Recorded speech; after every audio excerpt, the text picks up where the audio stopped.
What do you think really happens after death? It's one of the great wonders of life. What will it be like to go to sleep and never wake up? And if you think long enough about that, something will happen to you. You will find out, among other things, that it will pose the next question to you. What was it like to wake up after never having gone to sleep? That was when you were born. You see, you can't have an experience of nothing. Nature abhors a vacuum. Alan Watts. Your family fights for your belongings. My dad passed away last week. I know it sounds horrible, but myself and my sister stopped talking to him after he tried to destroy my niece's wedding 4 years ago. I told him he would need to get counseling if we were ever going to talk again because I didn't want that to happen to my kids. Fast forward to when he starts going downhill. One of my sisters has a change of heart about how she feels about him, and totally unrelated, gets a power of attorney and changes his life insurance so only she's on it. People are shitty. That is shit. I had a similar sounding nasty person do that to me when my dad was dying from cancer. He made it clear he wanted to leave his house and money to myself and my siblings. He made a will stating this. His partner, whom he wasn't living with, decided to take over and control everything. She was bitchy to us soon after Dad's plans. She announced a couple of weeks later that they were getting married. We wasn't aware that marriage would invalidate the will. We learned the hard way, and she now has everything. She hasn't even got the balls to tell us that it's tough shit and she's legally entitled to everything. She even throws her flowers away from his grave, which is evil. I'm glad I'm not a psycho like her. Existentially speaking, this comment is actually helpful. I've spent much time contemplating when I was younger. If someone had just said this to me, I think I would have had so many fewer issues. Nothing will ever feel as good in life as it felt to die for me. I've accepted that and just keep the mindset of enjoy each day. Now that I know what it's like, I have nothing to fear, and I will be glad when it comes for me again. My NDE was bleeding out after a C-section and losing half my blood volume. I was awake, everyone was talking and having a good time, then it got quiet and just this overwhelming sleepiness took over me, and I felt like I was slowly lifting off the table and I didn't think about anything. The room was just a blurry background, and all I felt was something I don't even have a word for. Bliss would be close. Then I hear the oh shits from behind me and I fade out and wake up later shivering like crazy. But that feeling, no sadness, no fear, just a pureness of thought, I will never feel that again till I die for good. I read a book called What Happens When We Die by Dr. Sam Parnia a few years ago. He's an ER doctor specializing in cardiopulmonary. He decided to study near-death experiences after interviewing people who had been deemed clinically dead but came back and told him their stories of what they experienced. He made an experiment to differentiate between objective observation and subjective presentation of what they were experiencing reporting. Did they really hear the things they were reporting, or was it the mind hallucinating on endogenous DMT when we die? Many reported detaching from their bodies and floating above themselves. They reported seeing things happening to themselves by the teams working on their bodies that they couldn't have seen because their eyes were closed and they were flatlining. Some also reported seeing and hearing family members crying and talking, specific things that were said and could only be known to the people talking and crying, in adjacent rooms, viewed from above, that could not have been seen or heard by that physical patient as they were intubated with 6 people surrounding him or her loudly trying to save life. In his experiment, Dr. Parnia taped black X's on the top surfaces of a few of the white square styrofoam panels that make up the ceiling, but suspended these panels 2 feet below the level of the ceiling. The patients could not see the black tape X's from the ground, only from above. The goal was to see if people reporting near-death experiences would report the black X's as they were out of body hovering above the rooms. Pretty compelling book. I'm not a theology major. I believe there's a creative force and that we have souls, but not sure what exactly God is or what the answers to all these questions are. I do believe when we die it's just the beginning of the next chapter in our soul's existence. I guess we'll find out one day. 90% of life is a chore. I'm not going to miss it that much. Don't call a helpline. I'm not depressed, and the other 10% of life is totally worth living for. There's stuff I want to see someday, like my kids. I'm just saying setting the bar down doesn't sound that bad. If there's something after, great, but being afraid of some hell is lame too, because what could be lamer than a vengeful God? I mean, if I was gonna believe in a God, it's not going to be some lame-ass God. It's either nothing, or nothing to fear. Now this would be pretty cool. You play the same game over and over again. You start on your same job every time with a new life. When you're in the game you have no recollection of your past lives obviously. When you die you return to the main menu and then you can see every life you played and can review them all. This time around I lived to be 80, was a neurosurgeon, had 2 kids, etc. Game number 5 I lived to be 26 and died in a car accident. Game number 82 I was a porn star. Then you could watch important moments from each of those lives. Essentially see how well you did, and why not, you get a score at the end. I'm a believer that after you die that it's just lights out, but I'd be satisfied with this type of existence. When I was much younger, I had a dream where I died. Not a typical dream, not a romanticized dream. It was a dream where I was an archer in a medieval battle. About 5 minutes into the battle, chaos was all around me, and I watched an opposing archer aim and loose an arrow straight into my left eye. I remember the sensation of impact, ringing in my ears, and falling to the ground. I remember the warmth of the blood on my face, the feeling of life leaving my body, and the sense of worry evaporating into warmth and peace as the world left behind me. I remember waking up shortly after thinking that the feeling and reality of that experience was so vivid and so detailed that it must have been an experience from a previous incarnation hundreds of years ago. From that moment on, I've never feared the actual process of death. I feel like I've experienced it many times before. I have tons of admiration and respect for the palliative care nurses and doctors that helped my wife in her final months. We had a meeting every day about the objectives for the day, any concerns, etc. They did everything in their power to make her comfortable and pain-free. She even stabilized in her final weeks and was able to come home 3x for short visits. That required a week of work to transition her from IV pain meds to a patch, and they put in the work. When I wheeled my wife to the van, all the nurses lined up and clapped because they were so excited that this young woman, so close to death just weeks before, was sitting up in a wheelchair and about to go to her home for a visit. The whole experience was traumatizing, but I will always be grateful for their efforts. Personally, this has never been comforting to me like others might say. This is what terrifies me most. If there's nothing there, then you can't ever experience anything again. You can't even remember everything you did in life. In the moment where you enter the nothingness, everything gets put on the line. All the stuff you had been doing in life ceases to be. The only comfort is that you're not able to contemplate your position, but even then it doesn't take away the fear of having things end. Knowing that your time is up, that you'll never be able to do anything else, is never truly going to be okay to me. I've answered this one before, but here it is again. Either 2 things happen after you die. You either go somewhere or it's oblivion. If it is oblivion, then we're just going back to the same place before we were born, and there is nothing wrong with that. We were there for billions or trillions of years, possibly infinity. You lose the concept of time since your brain doesn't work anymore, so you don't even know it's over.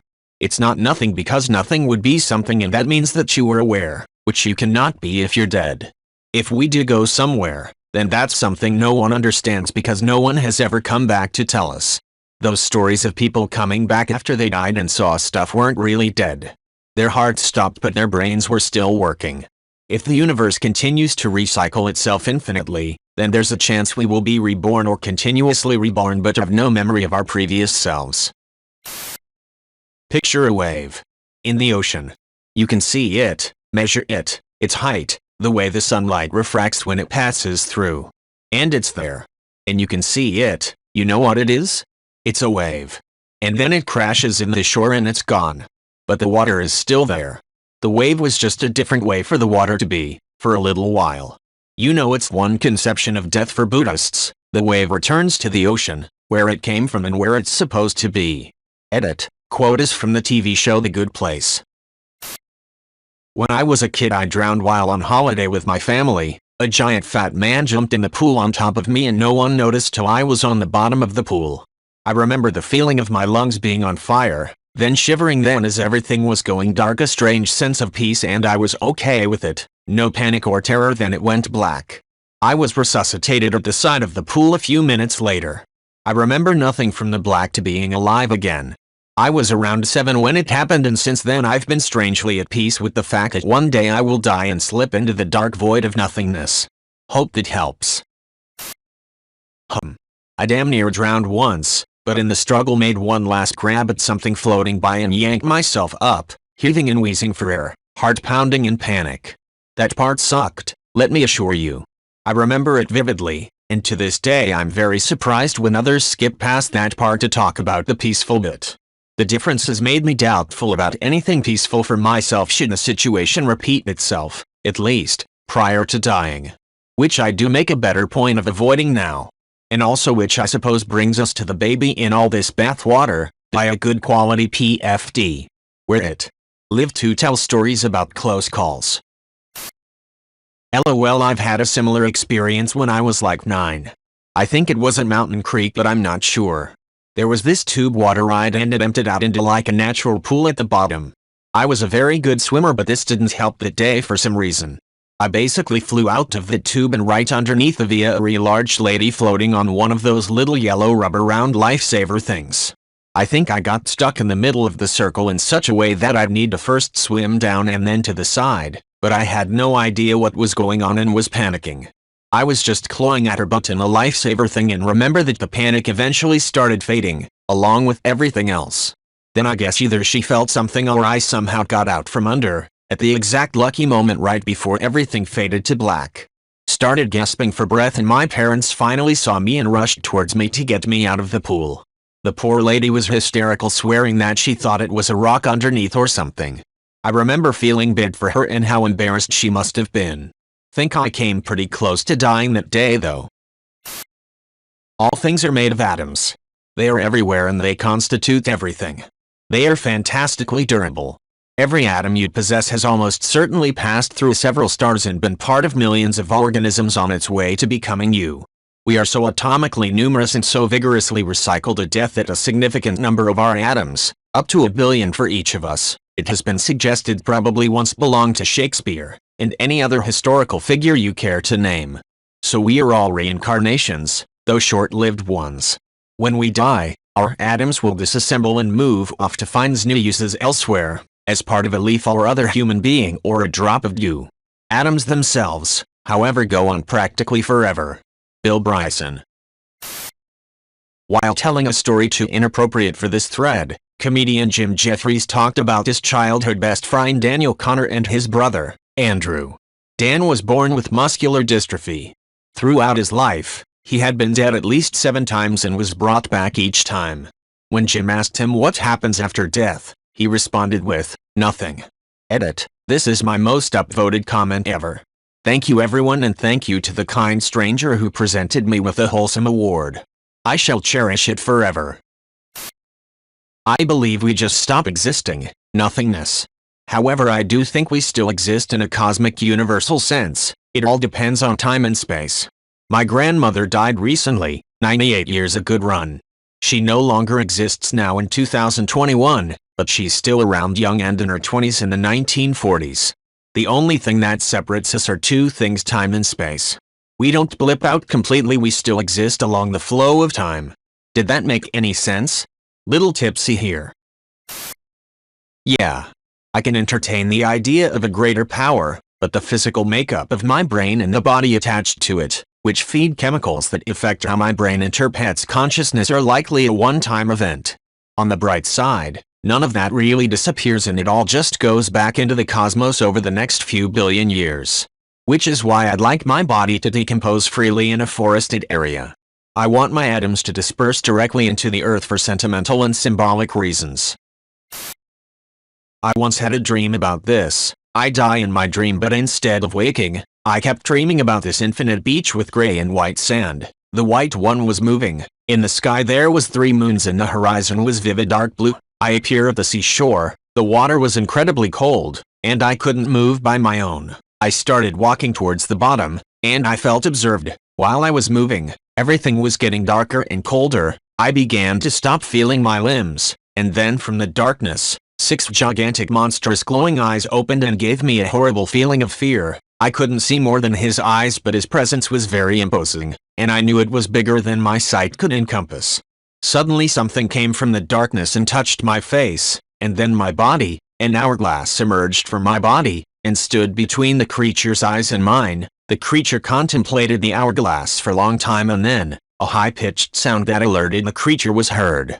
As if they had hit some metal, the hourglass was put back to its place. In my body, the creature looked up and so did I. Suddenly I started to feel like I was drowning and I started to float, very fast. I could see out of the corner of my eye how the creature's eyes were lost in the dark. The surface was getting closer, and when I was for reach it, I wake up. That dream has haunted me ever since. I will never be able to forget the eyes of that creature that I know is waiting for me at the bottom of the cold sea, on that moving white sand beach, in that world with 3 moons and a blue horizon. Absolutely nothing for an indeterminate amount of time. And then, because of the vastness of the universe, in one of those infinite monkeys and infinite typewriters type things, poof. Your sense of self pops back up somewhere else. Perhaps another planet billions of light years away. I only imagine that, not really believe it, because of the improbability that my consciousness exists now based on the age of the universe. Give me the age of the universe in my age, it seems quite improbable that my consciousness exists at all. So maybe it always exists. Just a thought, as I travel through existence. When I had my heart surgery, I died on the table. I was awake before the surgery and then there was nothingness when they put me under. Then I guess I died. I was in a room with my father who died 20 years earlier. It looked like my family room, but instead of couches, there were stools. The windows weren't clear either, they were frosted windows, but I could tell that it was a very bright day. My dad was there and just said, "It's really good to see you again." I asked if I was dead and he said, "No, not yet. You've got a while to go, but I had to come and tell you that so you don't get too upset." I just started asking rapid-fire questions about death and why he was there and he just kept saying things would be fine and he couldn't explain all this because we didn't have time. Then I said something like, "So you made it to heaven? That's good." He said something to the effect of, "There's no heaven and there's no hell. It's really what you make it because you can have joy, but you can't really get hurt. So, if you're good, you'll be happy here. If you're not so good, you'll never find joy here because you can't get the joy from anyone's pain. Those people usually just go away. I don't even know where they go." I asked if pets were there and he said they come and go. They like to go back. Animals are so curious. You won't get it till you sit with one for a while here. And then he said, "Okay, give me a hug, you have to head out." I got up and hugged him and jokingly said, "Any advice? How about lottery numbers?" He laughed and said, "Just be a good kid. You gotta go." Then nothingness. And then a nurse was taking the tube out of my throat. Then nothingness. Then I was waking up and my wife was there. Yeah, I kinda believe there's something after we die. It's different, but there's something else my dad said that came true and there's no way I could have guessed it on my own. It was his response when I asked if this was a dream. He said something that would later prove it wasn't. But when I tell people, they immediately think the whole story is bullshit. So I'll just say that he gave me a small bit of a future and all 3 things happened exactly when he said they would. Edit. Here's where I lose you. Since some of you asked what he said, I'll tell you. Please don't murder me. I know I was stupid in how I handled it. If I had more money, I would have done things differently. Here's what he told me. Lottery numbers. Not all of them. Just the actual Powerball numbers. Before he told me to head out, I asked for lottery numbers joking around. He told me the Powerball in the first 3 draws next month will be 3, 15, and 7, and they were. I didn't play the first one and was shocked when it matched. I would have played, but I had heart surgery, couldn't get there to get tickets, and didn't really believe. I figured it was an anesthesia-induced dream. For the second, I sent my wife to get a bunch of random ones with the 15 as the Powerball. I spent about $50 and ended up with about $300. I was kind of believing, but I was still more convinced that it was a coincidence when it hit again. For the third one, I was starting to believe, but still figured it was a fluke. I only had about $1,000 to play with at the time, so I did it again with $800 and made a little over $3,600, minus the $800. That's what made me believe?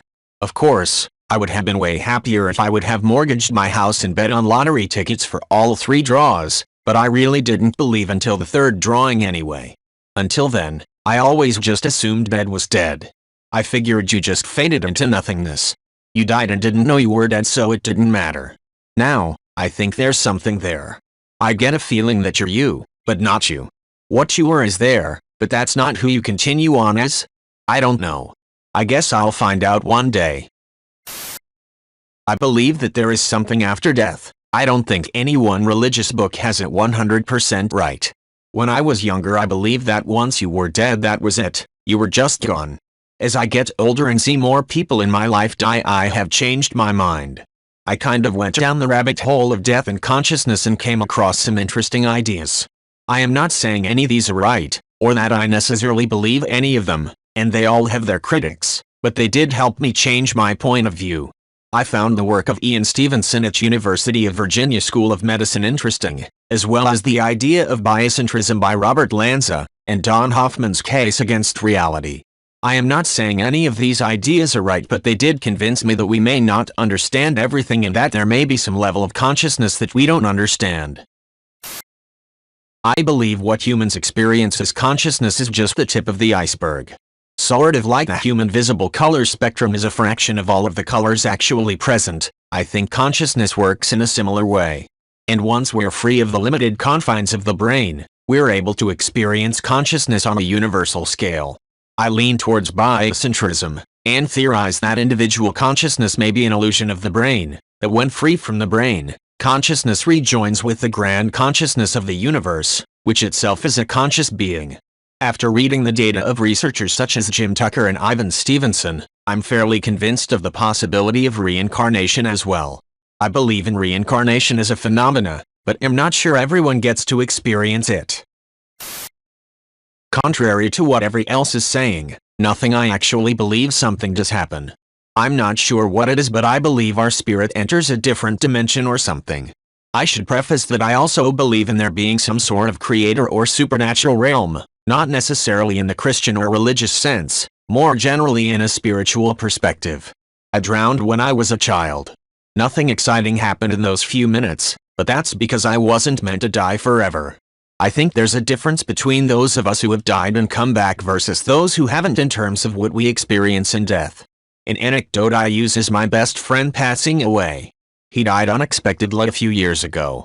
He had told a few people he felt like that year was going to be his last, and a series of coincidences and strange events between him and I preceded his death, none of which makes a lot of logical sense.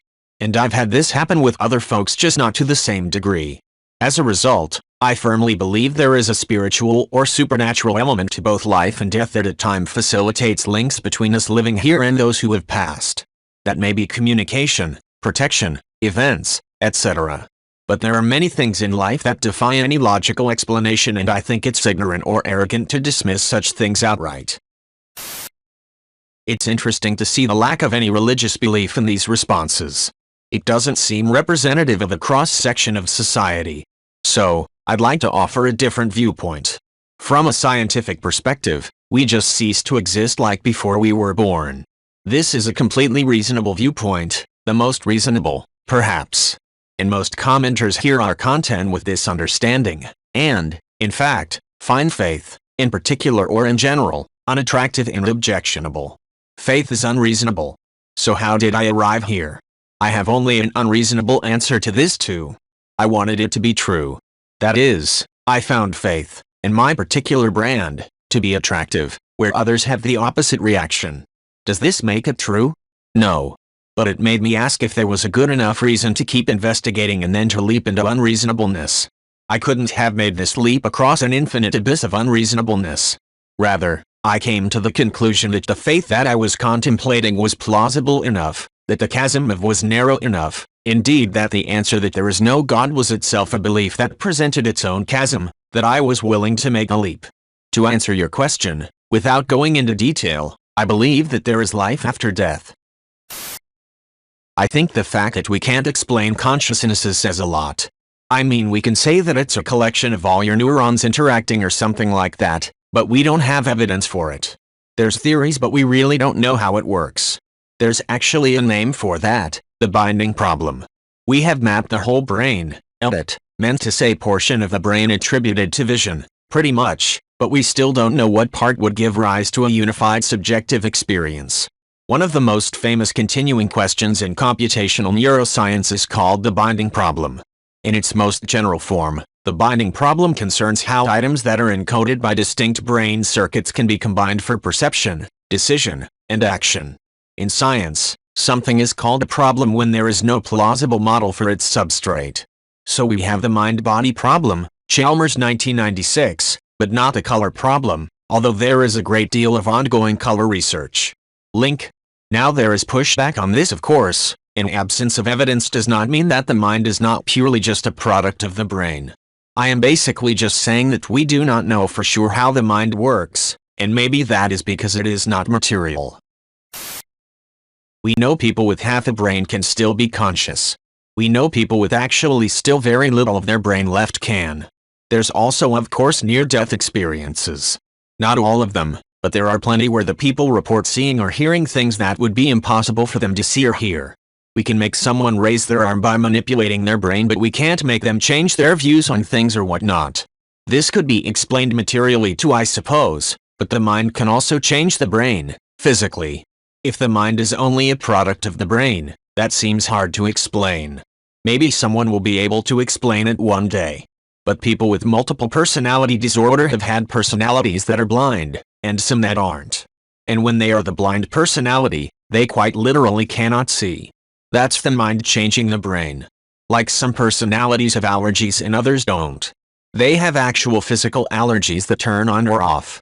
There's more examples too that occur in people without mental disorders and whatnot as well. Again, this could possibly be explained one day for sure. It just is not intuitive to the idea that the mind is a product of the brain though. Anyway, I'm definitely not an expert on this. Look more into it if you would like.